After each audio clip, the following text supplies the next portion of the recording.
Hər vaxtınız xeyir olsun. Bugün 6-cı siniflərlə birlikdə belə bir sınağın izahına baxırıq.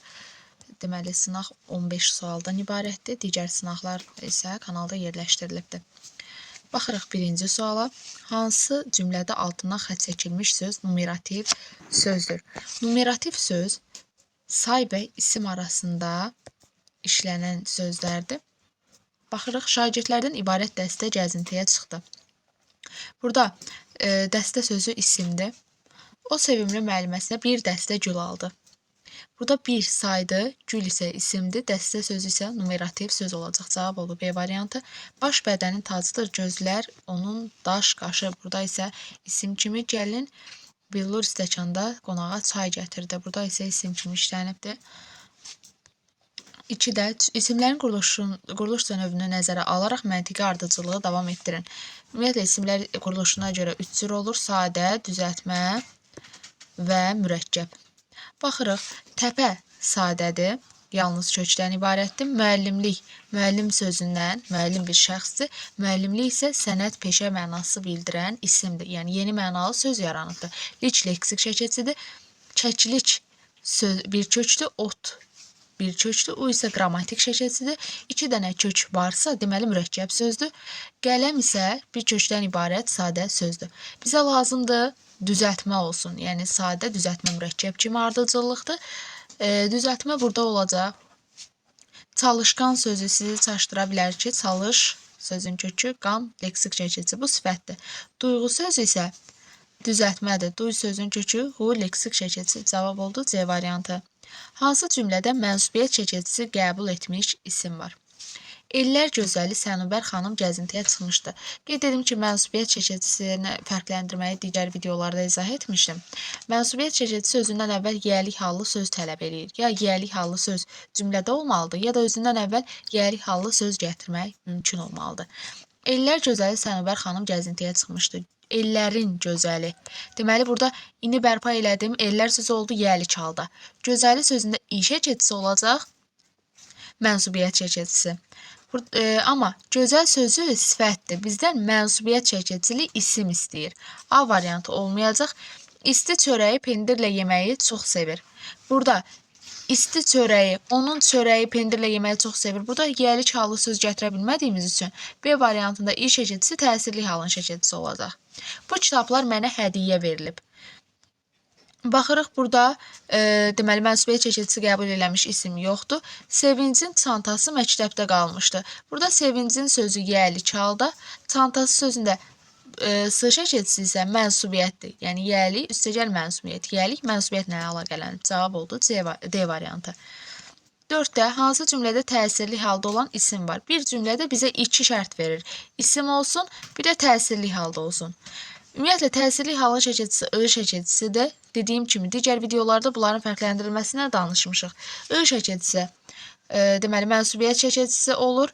Mənsubiyyət olduqda özündən əvvəl ya yəlik hal gələcək, ya da gəlməsə onun sözünü gətirə bilirik. I şəkilçisi təsirli olanda isə bu xüsusiyyətləri qəbul eləməyəcək. Yəni, özündən əvvəl yəlik hallı söz gətirə bilməyəcək. Sinifin təmiri üçün usta çağırdıq.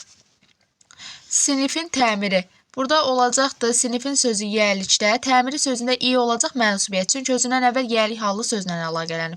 Sinifin təmiri üçün ustanı çağırdıq. I şəkilçisini bərpa edirəm, deməli qeyri-müəyyən təsirli halda olan isim olacaq. A variantı. Sizin gəlişinizə görə çox sevindik. Burada sizin gəlişinizə görə burada mənsubiyyət şəkilçisi var gəlişiniz sözündə. B variantı olmayacaq. Məktəbimizdə futbol yarışı keçirildi. Məktəbimizdə futbolun yarışı. Buna onu bərpa edirəm. Yəlik halda yarışı sözündə I isə mənsubiyyət şəkilçisidir. C olmayacaq. Dəniz kənarı insanlarla doludur. Dənizin kənarı. Bura dəniz sözünün yəlik şəkilçisini bərpa edirəm. Kənarı sözündə I isə mənsubiyyət şəkilçisi olur. D variantı olmayacaq. Cavab oldu A variantı. Böyük insanlar həyatın mənasını özündə, kiçik insanlar isə özgələrində axtarırlar. Cümləsində həm hal, həm mənsubiyyət şəkilçisi qəbul eləmiş isim. Burada isə bizə 3 şərt verir. Hal, mənsubiyyət qəbul eləsin, bir də isim olsun. Baxırıq, insanlar cəm şəkilçisi qəbul edib, həyatın mənasını, həyatın sözündə ın olduğu yəlik hal, mənasını sözündə Məna sözün kökü s olacaqdı mənsubiyyət. Çünki burada özündən əvvəl gəlik hallı söz gəlibdi. N da olacaqdı təsirli hal. S oldu mənsubiyyət, n oldu təsirli hal. Cavab oldu B variantı. Baxırıq, insanlar sözü dedik ki, lar cəm şəkilçisi qəbul edib, həyatın mənası, həyatın sözündə ın oldu, yəli çal. Özgələrində isə cəm, mənsubiyyət, bir də hal şəkilçisi var. Həmçinin özgə sözü və sifət, burada da sifət olacaq özgə sözü. Sonra 6-cı sualla davam edirik. Cümlələrin birində nöqtələrin yerinə yəlik hal şəkilçisi yazıla bilməz. Baxırıq. D variantından başlayaraq izah edirik. Xalqın rəğbəti bizim gücümüzdür. In şəkilçisini bərpa edə bilirik. D variantı olmaz. Bulağın suyu sərin olar. Bulağın.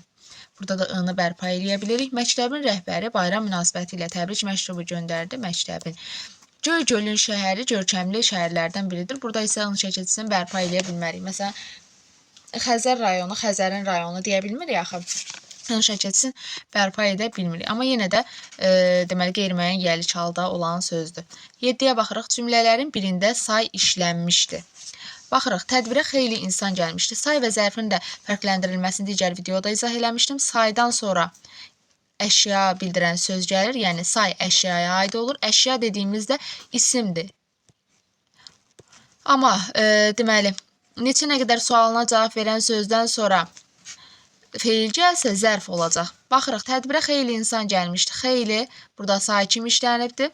Çünki özündən sonra insan, isim gəlib. Cavab oldu A variantı. Yolun sonuna az qalmışdı. Az qalmışdı. Özündən sonra feil gəlib, ona görə B variantı oldu zərf.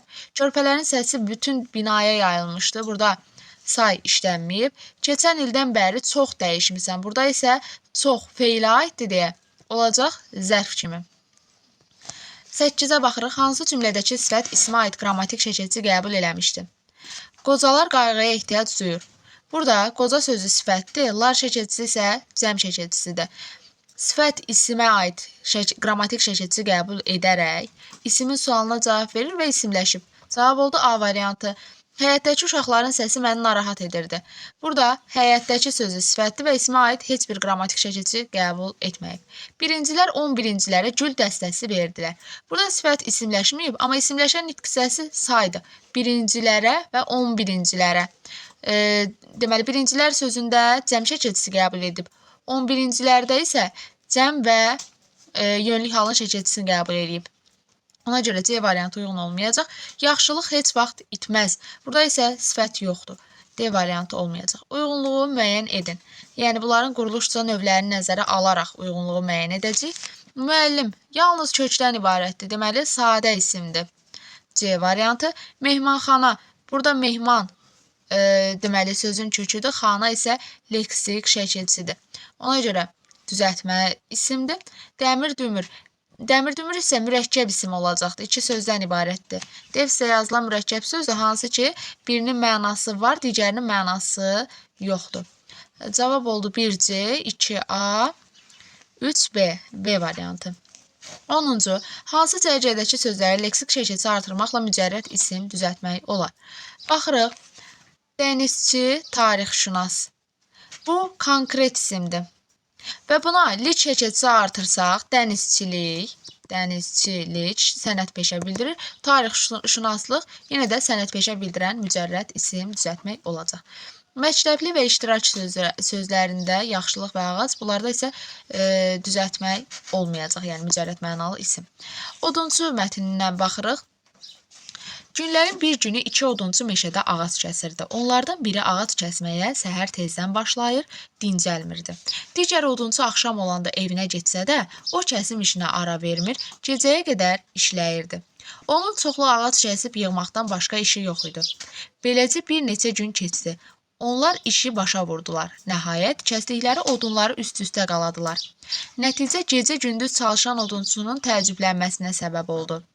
2 odunçunun doğradığı odunlar gecə-gündüz işləyən odunçunun kəsdiklərindən 2 qat çox idi. Çox işləyən odunçu soruşdu. Başa düşmürəm, bu necə ola bilər? Axı mən səndən çox işləyərdim. O biri odunçu təbəssüm edib dedi. Düzdür, sən bütün günü dayanmadan işləyirdin. Mən isə ara bir baltamı itləyib güc toplayırdım. Nəticədə dayanmadan işləyən odunçu anladı ki, səmərəli işləməyin faydası plansız şəkildə işləməyin faydasından çox olur.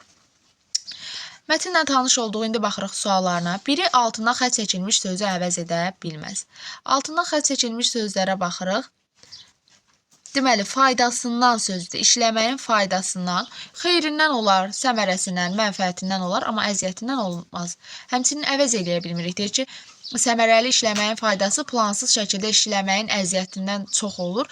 Bu, mətnin, deməli, cümlənin məzmununa da xələl gətirir. Cavab oldu C variantı. Adlardan biri mətnə daha uyğundur. İki odunçu, rəqabət, paxıl dostdan söhbət getmir, rəqabət aparmırdılar. Sadəcə onlar deməli odunları üst-üstə yığdılar və belə bir vəziyyət yarandı. İki odunçu. Onsuz odunçu mətndə daha burada deməli 2 odun, onsuz mətnin adı odunçudur. Yəni uyğun gələr B variantı, amma bizə daha uyğununu istəyir də. Səmərəli iş görməyin faydası cavab olacaq A variantı. Hətta nəticə hissəsində də fikirləri ümumiləşdirəndə deyir ki, səmərəli işləməyin faydası plansız şəkildə işləməyin faydasına daha çoxdur. Ona görə cavab oldu A variantı. 13-cü suala baxırıq. Mətnə əsasən aşağıdakı cümləni necə tamamlamaq olar? İkinci odunçu arabir dincəlir. Dincələndə də baltasını itləyirdi. Çünki balta itləməkdən zövq alırdı. Bilirdi ki, dincəlib güc toplamaq lazımdır. İçini götürürük. Balta iti olsa da az əməklə çox iş görə biləcəyini dərk edirdi. Burada bir də 4-ü götürəcəyik. Balta iti olsa az əməklə çox iş görə biləcəyini dərk edirdi. Balta itiləməkdən zövq alırdı. Bunlar isə uyğunsuz fikirlərdir. Cavab oldu 2-4 D variantı. Sonra 14-ə baxırıq. Mətndə işlənmiş əks mənalı sözlər hansı bənddədir? Deməli, əks mənalı sözlər, yəni antonimlər. Gecə-gündüz antonimdə əks mənalı anı götürürük. Səmərəli, faydalı. Bunlar ikisi də eyni mənaya gəlir. Yaxın mənalı sözlər, yəni sinonimlərdir. Faydalı, faydasız sözünü biz əks mənalı götürə bilmərik. Çünki kökləri eynidir. Kökləri eyni olan sözləri biz nə antonim, nə də sinonim hesab etmərik. Odun və ağac sözləri isə bir-birinə yaxın mənalı sözlər kimi götürə bilərik. Cavab oldu A variantı. Mətnin ikinci abzasında neçə düzəltmə söz var? Baxırıq. İkinci abzas buradan başlayır. Digər odunçu axşam olanda evinə getsə də, odunçu düzəltmədə odundan odunçu evinə getsə də, o kəsim işinə kəsir ki, kəsim olur. Yəni, feildən isim düzəldib, işinə ara vermir, gecəyə qədər işləyirdi. İşdən işlə leksik şəkilçidir. Yəni 3 dənə düzəltmə tapmışıq hələ ki. Onun çoxlu, çoxdan çoxlu 4 dənə düzəltmə, ağac kəsib yığmaqdan başqa işi yox idi. Burada isə 4 dənə düzəltmə oldu. Cavab oldu B variantı. Daha çox üçün kanala abunə olmağı və şərh yazmağı unutmayın.